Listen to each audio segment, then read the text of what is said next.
Hey guys, Bike here, and I'm back again with another Last Epoch video. This one isn't a build guide. This one we're going to be asking the question, is Smite Hammered and dead? If you guys have seen the patch notes that dropped recently for 1.1 that's coming out on Tuesday, there was a change to the way Arcane Adorned Idols work that allow us to proc Smite. They're getting a huge buff in how often they can proc Smite per idol. But now they're capping how many smites you can proc per 2 seconds. You get a maximum of 10. So does this mean that Smite Hammered In is dead? I'm going to give you my answer right now. No, I don't think it's dead. I think the way that we play Smite Hammered In right now is dead. And we're going to go over that in the video. So if that's all you were for, you just wanted to hear a quick answer, there you go.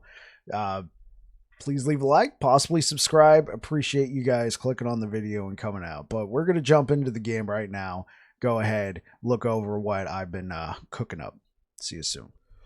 All right, here we are in game. So I'm going to pull up what the offending piece of text, so to speak. So if you guys didn't see in the patch notes, if you go to the Smite section, the keen affix for adorned Rye idols now grants 10 to 25% chance to trigger Smite on throwing hits from 4 to 9%, and now has a trigger limit of up to 10 per 2 seconds.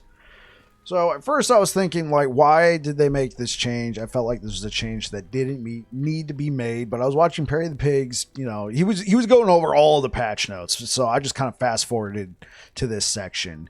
And he theorized it's probably due to performance, which I get, because when you're running through monoliths and you hit a big group of enemies and all those hammers hit and all those smites go off and it looks like, you know, a missile barrage is hitting the area, yeah, your system can chug a little bit depending on what you got in your rig.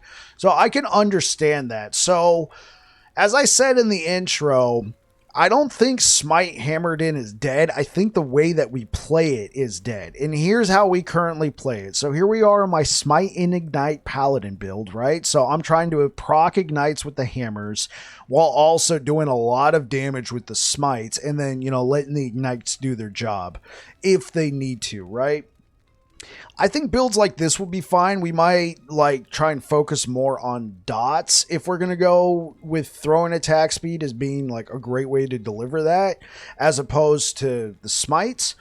Builds like Voidstorm, which I released a few days ago, I think are going to be fine with this change, especially with the changes to Disintegrating Aura, but that's a different topic, right?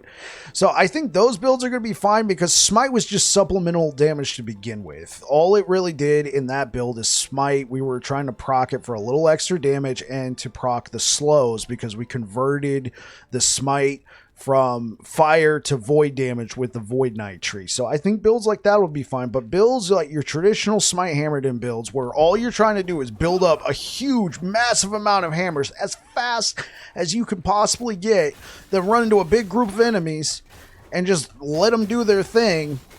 I think this is gone. Like, we're not going to be able to rely on this anymore. And so you might be going, okay, by Smite, it sounds like Smite Hammered In's dead. And I don't think so. Like I said before, I think the way that we play it. So I think what we're going to end up doing is dropping some throwing attack speed. It's not going to be as much of a priority because like I said, the way you play it right now is since it's uncapped, you try and get the highest percentage chance you can to proc Smite, and then you try and have as many hammers available as possible.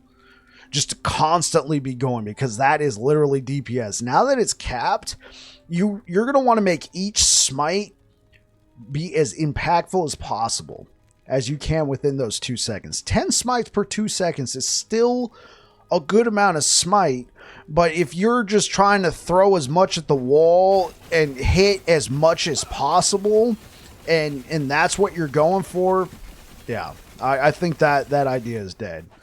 So here's a couple ideas. So instead of having throwing like T7 throwing attack speed, I think you might still want to have sources of like high throwing attack speed, but not necessarily all 3 areas that we get it, gloves and the rings.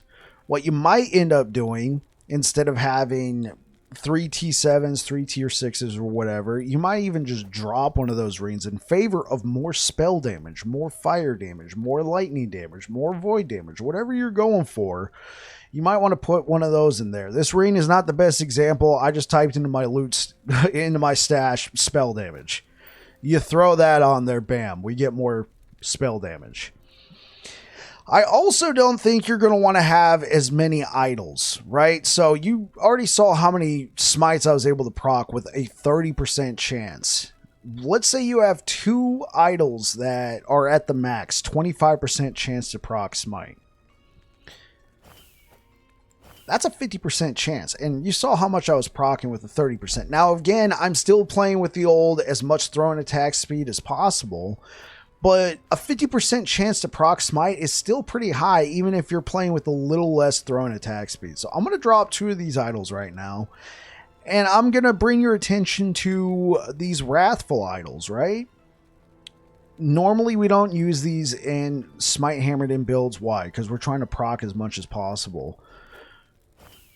But I think what you might end up seeing is builds like this, where maybe you even drop something like that, and now you've just added 9 idle slots worth of stuff right here. This is not necessarily the best. This is just to give an idea.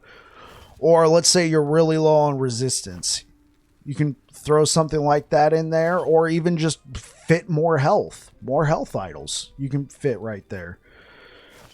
But yeah, let's go ahead and try this right now. So we have added spell damage, and we've just increased Smite's damage by 106%, along with 109% spell damage. And mind you, this is a 16% chance to proc Smite, and we drop some throw and attack speed. Alright, we're still proccing decently well. Not as much as we were, but we're still proccing decently well. I think this could be a potential. You know, you're not going to need as much throw and attack speed as humanly possible anymore. And I feel like I'm still doing pretty decently well, and each smite is hitting for arguably more damage. I think that's the way Smite Hammered in builds are going to go now. Now, obviously, you got your niche builds and stuff like that. Your builds where you're trying to proc something else on there, and then the smite's just supplemental and you don't really care, and you throw like one of those idols. A 25% chance to proc. And then the rest of your idols are just something else. I think that's the way they will go. So anyway, I'm Babbling Bike. That's the video. If you like what I do here, drop a like on the video. Possibly consider subscribing. I appreciate you guys coming out here and watching through to the end of the video. Looking forward to Cycle 1.1. I'm going to be playing Void Knight, and I'm excited about that. Anyway, you guys take care. Have yourselves a good one. Cheers.